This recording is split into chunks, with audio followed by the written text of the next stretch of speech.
me shamo boss enche so twedi ampon ya adomo a me de enwom ebeba o my Ghana mu ama obi biara ate dia onyankopon waye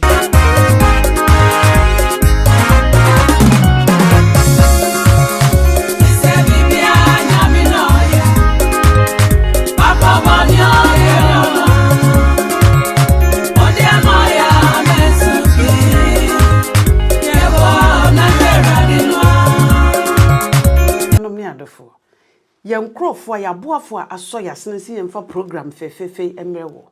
ene appafrican.co.uk ai womo ye online business a womo platform kese a womo abue so mo de beboa adwadifo eni me bia woton bia o qualify enti bomodin ne ko mo website ho www.appafrican.co.uk na register o register ye hwe eye free bomodin a sa wo bekọ ho na anu yo makwa akodedwa afa ye free ho a ye ko pay angel money transfer pay angels so eye sika money bofo a wo mo ba so mo beboa ye na yetimi asani sika de akoma yadofo e wo Ghana wo mo sika no emu odu kakra bi abesani bia na ye bebre a ye nte wo hwe eye free bomodin akọ Google Play ana Apple Store ne ko download omo app no ne shasia ne send usika afa so insurance wo ho enipa wo send sika na koma no wo Ghana no o qualify se daachi bia nyame mfasa ma o yare o se bi aduro bi no wo pe o se bibia o pe bia no insurance ne beboa no na ato ama no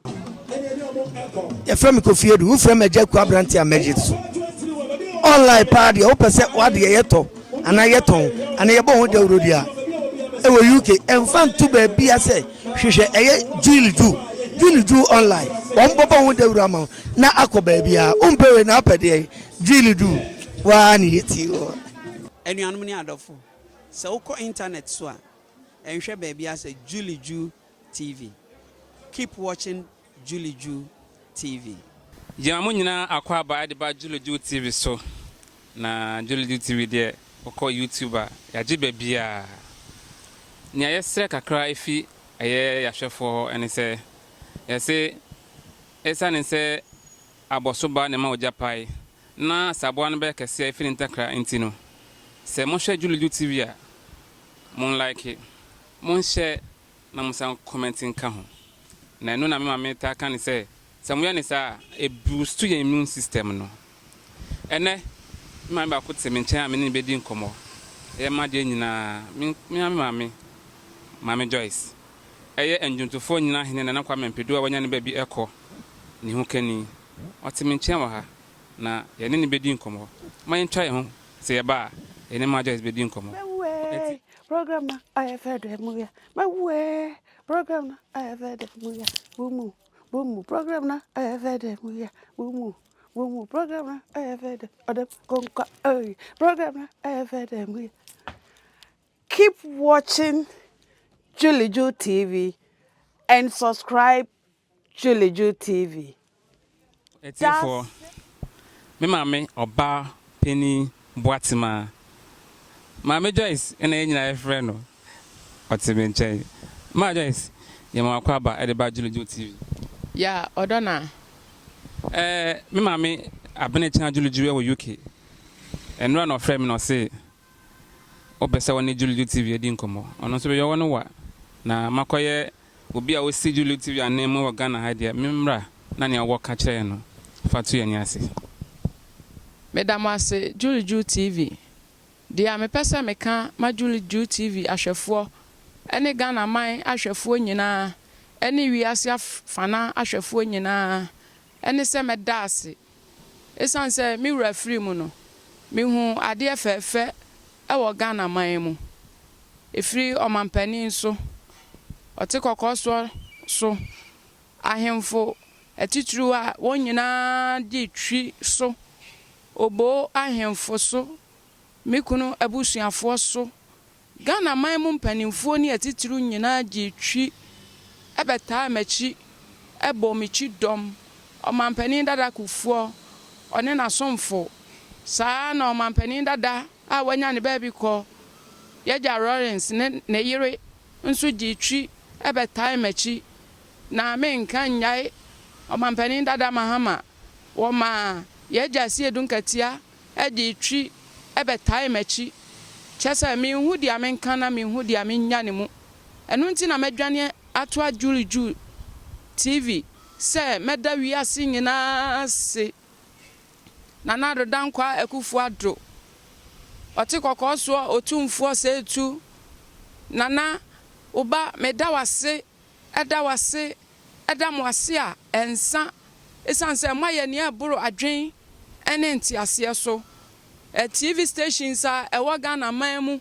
echichiri ne bencheye radio stations empanimfo atitiriw honorable ministers chief of staff nana mama Rebecca nana Ekufuado Ejire Rebecca Foundation mi nyame mu da esanse mu so me mu empo free mi bra mi wura yare kosi se owu mayesie no ma nyame mu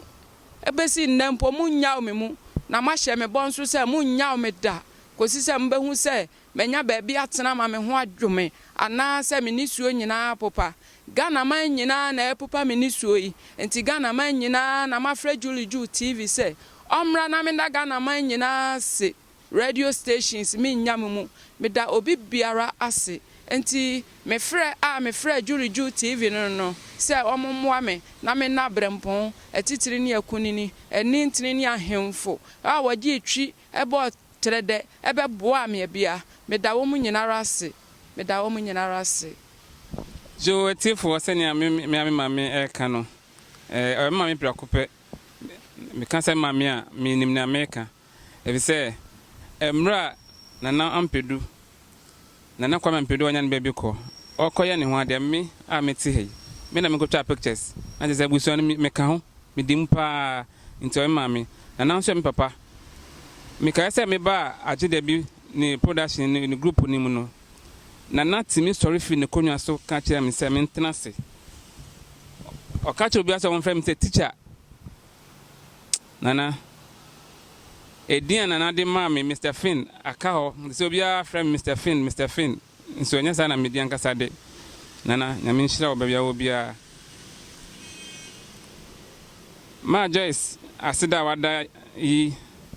mani kra tatai mama re aho nanso emre ho eni nka so ebe nda nya sie wie program na I have heard mu ya my way program na I have heard mu ya bumu program na I have heard mu ya bumu program na I have heard odem konka program na I have heard mu ya. Keep watching Juu TV and subscribe Juu TV. O bibia wasande aka ho bibia mesande aka ho the Church of Pentecost asafo ewo Ghana manmu ni abrochire Church of Pentecost asafo nyina ene apostle meda obi bia se emu asofo akunini emu adifo se me kase me gba asofo ni din na magya bia enye yie nanso ebra me dwane ekoto a ye pastor agent no me de meti to pastor agent ebetiri pe eno ma ne yire sof ma me di e kire na obo twi ma Church of Pentecost asafo nyina di e kire me da obi bia se echichiri ne bencheye me da obi bia se masanso ahye me bose mu nkoso a mu nyaw me mu beso me mu enti me da mo ase papa Church of Pentecost asafo a ewo wiase afa na nyina ene asori nsori a baaye living with Christ ministry me kunu asori me da mo nso so ase papa mo nyaw me mu ene asafo presby asafo Methodist asafo asori atichiri we baaye me da obi bia ase eye ebra omampani ye no yehu asofo enintin akunini abrempon ne atwotwo wuro wo ho me da obi bia ase asofo mame ahodo a mo betai machi me hu ayi aye ya asori mu afa ho ka eye ho ne mama ne ye fesei mo fa ho ka mo ye ho ne mama ne ye fe me da mo ase eda mo ase ensa na me nkan nyai special eyes na me nkan nyai kasaprekon na me nkan nyai won a ebotwi ede won sika wonsa ebeta yen achi nyina yɛda obi bia se company ahodo ne so yasen o yɛda obi bia se Kanjin Alkaline Water yɛda obi bia se mo amuso yasen me ka se me bobo a wa hwe a mebo obi na magya obi obi anim ne ho sɛ dia musi tum ho si ho obi bia se afa TV station radio station ye advert ma yen a yentu asempoa ne yentu adamba eno nso yɛda obi bia ase cameras amode ba betwaye me hu sadia mesi ada ase na si afa anokwa maye bia ma me moye wa Hasan ta yachi ekokwawu koye ma me ne me kunu abusuafo fefefe ma me ne me kunu abusuafo nyina me gina won anamu ada obi bia ase me kunu abusuafo nso me da mo ase papa se mo anya me mu mukurekura me saa kosi se ya wie mo da so kura me da mo ase Edamase a ensa my boatima enyutufo nyina hene enonya ne baby koye enyutufo a eba beboa dwumadie no fik eye Friday na ye state burial na kopim ko live band ahodo mo boy pato masida bi nkomo yo asedane de akire se eja ko wo ho ubeyi umini mwa ma de akye aseda no enwuntofo ahodo ampon wo ho ejo san ose kofi yenti na mutu anamon free America ma muton mo baye mama gata munyina mo betaye akire eja atomo wo ho bamfo akese mehu bamfo akunini a chese me bo wondin a rane nunu a obi biara a mo se madaje ebetena ase bo nwom ma de akye obo ho yesi pe o bamfo na nna omo anyai omo ma yehu se baabi obi awuo no wo bi nna enti omo ma ne ye fefefe ebeta yachi minister sa efri ha eba akwawu ebeta yachi mo ya de ma chese me hu dia menka na me hu dia menyai no efiri omampani so efiri nana otikoko so eka ahemfo a wo mo ba ye nyinara akunini obo ahemfo obo ahema yeda obi bia asio se ye kan ye jai mo ane aye boni aye yeda obi bia ase Keep watching Juu TV. Keep watching Juu TV. As for so we no go fa yenchi mama me akaya de bi na wanka ebe ha ne pa man boatima then wakai makai say Sons of God Ministry omo betai machi musica gamro ebetai machi creative act medamo ase papa medamo ase ne modokono a kire say mo yam mane hono ye edemre ke fra mo de bre mma me no ye creative act medamo ase papa afei enyontofo akuni ni etwotwo wuro akosua Japan akosua meda ase papa ene sadia wa hofamma efrim fitiase ekosi awieye oba gifting so a woto nyom saa kosi se ye pon eye ne kura gifti ohun so nyame nhira pa na me kunu no music ade ma hye me boss mu nya me na mo mpa me creative art ma hye me boss mu nya me na mo mpa me ma mfa na nampadu kwa ma fa na nampadu ene ne yire ene ne mma ene ne busua enti mu beta yachi e ma ne ye fefefe gamro musica creative art amof meda obi bia ase se ade achi na moti sa akokọ bon kokuro ko a na ye oba penin boatima mede aseda chenchirenche aseda edware asra aseda eho ofe ena ede fa omampani ede mo omampani ne mpanimfo edamase a ensada Juu TV mani baba me ho so na me ne namba bi kura na Juu TV de makoba bia me da mo ase papa me da ase mudi machi sa Juu TV me da mo ase edamase a ensada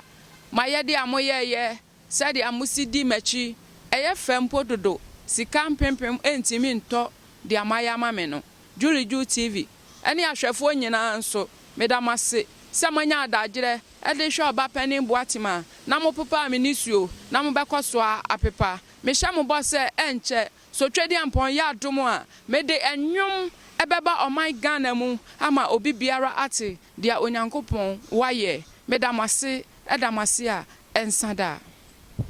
yo asɛm ma me aka ɔse ɛnkyɛ ɔde ɛnwom ɛbɛba na last papa bi kan sɛ sɛ yɛwo agyinamo wɔ garage a onyi emedane ka me maame ɛne papa atu nwom na nante wɔnyɛ ne baby kɔ ɔse ɔde nwom bɛba na kyerɛ sɛ ɔne nante na kwa osua bibi afi ne nkyɛn enti nwom a ɔse ɔde ba no yɛhwɛ anim Juu TV ahwɛfo sɛ nwom na tɔfom sɛ kim mona moyɛ first a mombɛhwɛ na motie ane ma joy sɛ bɛda wase sɛ ɔde aseda adware asra na wahyɛ shoe elezi ne kama ɛde amabia safa na nyina na ebi aka Juu TV ɛda ase bebree Juu TV ahwɛfo monkɔ so ahwɛ Juu TV na yɛn deɛ yɛwɔ bebia